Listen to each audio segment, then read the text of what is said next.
Selamat datang di cerita Bijak Jawa.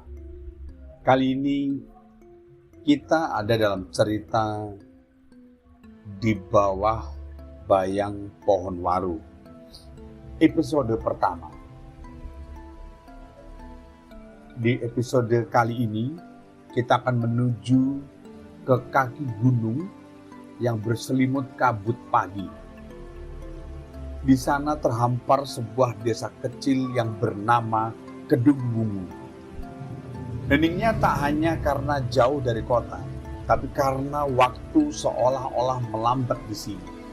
Rumah-rumah kayu berdiri bak menantang langit, dan suara ayam jantan terdengar seperti bagian dari doa pagi dari warga desa Kedung Wungu. Dan di tengah desa itu berdiri pohon waru yang tua. Tinggi tidak terlalu, besar pun tidak terlalu, tapi akarnya cukup dalam.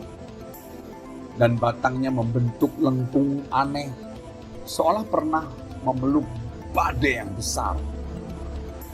Warga menyebutnya waru simpen bayang. Kenapa disebut seperti itu? Karena siapapun yang duduk di bawahnya akan melihat bayang-bayangnya terkadang hidup sendiri.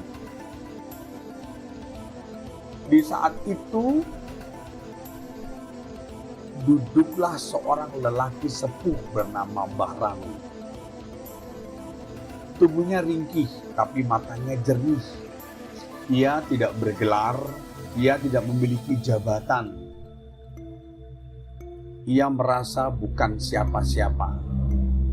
Namun sejak muda, Mbah Ranu inilah yang selalu dimintai pandangan saat desa bingung, saat bencana datang, atau ketika ada hati yang retak oleh konflik keluarga.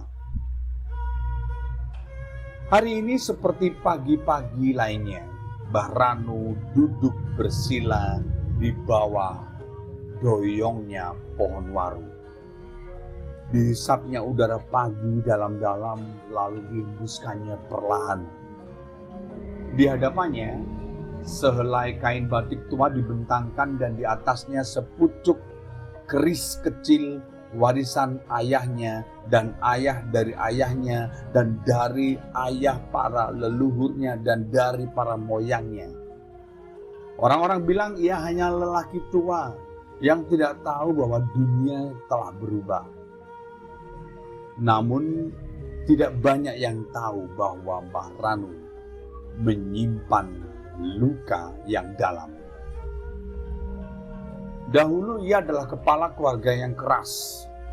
Putranya lari dari rumah karena merasa tercekik oleh aturan. Istrinya wafat dalam diam tanpa sempat berdamai, tanpa sempat mengucapkan selamat tinggal. Di bawah waru inilah ia mulai berubah. Tidak dengan pidato, tidak dengan massa, tidak dengan kepungan para petugas, atau juga permintaan maaf. Tapi Mbah Ranu berubah dengan keheningan, dalam diam, dengan membantu anak-anak desa mencari layangan, dengan menyalakan lampu pelita di surau-surau kecil tanpa diminta, dengan menyediakan air minum untuk para musafir yang lewat, dan dengan mendengar, hanya mendengar dan hanya mendengar saja. Satu-satunya keluarga yang tersisa saat ini dari Mbah Ranu adalah Bayu, cucunya yang tinggal bersamanya. Bayu masih muda, Bayu masih memiliki banyak pertanyaan. Tapi yang membuat Mbah Ranu terkadang takut saat bersama dengan Bayu adalah ketika melihat dirinya sendiri seolah hidup saat menatap mata cucunya. Ya, mata Bayu menunjukkan sifat dari diri Mbah Ranu di saat mudanya. Keras kepala, penuh rasa ingin tahu dan selalu ingin membuktikan. "Mbah," kata Bayu suatu sore, "dadi wong lanang iku apa kudu mesti kuat ya, Mbah?" Mbah Ranu diam. Ia memandangi bayangannya sendiri di tanah lembab. Lalu menjawab, "Oh, dadi wong lanang iku duduk soal kuat. Tapi dadi wong lanang iku kudu ngerti sapa sing lemah, sapa sing ora kuat. Lan uga panggah ngadeg marang wong-wong sing dititipke karo awakmu." Bayu mengerutkan dahi. Dia belum paham. Tapi dalam diam itu benih ditanam. Karena Mbah Ranu tahu, lelaki bukan harus mewarisi jabatan atau nama besar seseorang.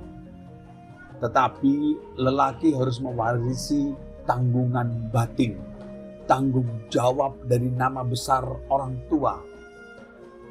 Dan itu tidak bisa diajarkan lewat kata-kata, namun hanya bisa ditularkan lewat perilaku.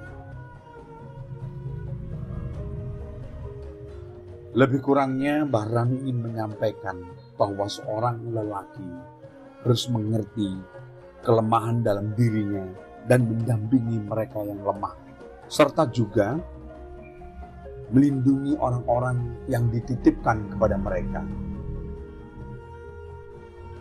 Esok paginya seperti biasa Mbah Ranu kembali duduk di bawah pohon waru. Kali ini ia tidak sendiri. Bayu duduk di sampingnya. Diam-diam menirukan cara mbahnya menarik nafas dan menghembuskannya. Kabut pagi belum hilang, tapi dua siluet itu, tua dan muda, tampak menyatu. Dan di antara bayang-bayang mereka, lahirlah cahaya kecil yang pelan-pelan mengusir rasa sesal. Inilah awal dari akhir cerita kita tentang warisan sejati. Bukan rumah, bukan tanah, bukan benda, tapi nilai, pengertian, dan kesediaan untuk berubah agar bisa melindungi. Bagaimanakah kelanjutan cerita tentang Mbah Ranu dan Bayu ini? Sampai jumpa di episode berikutnya di bawah bayang-bayang pohon waru. Salam Hijak Jawa.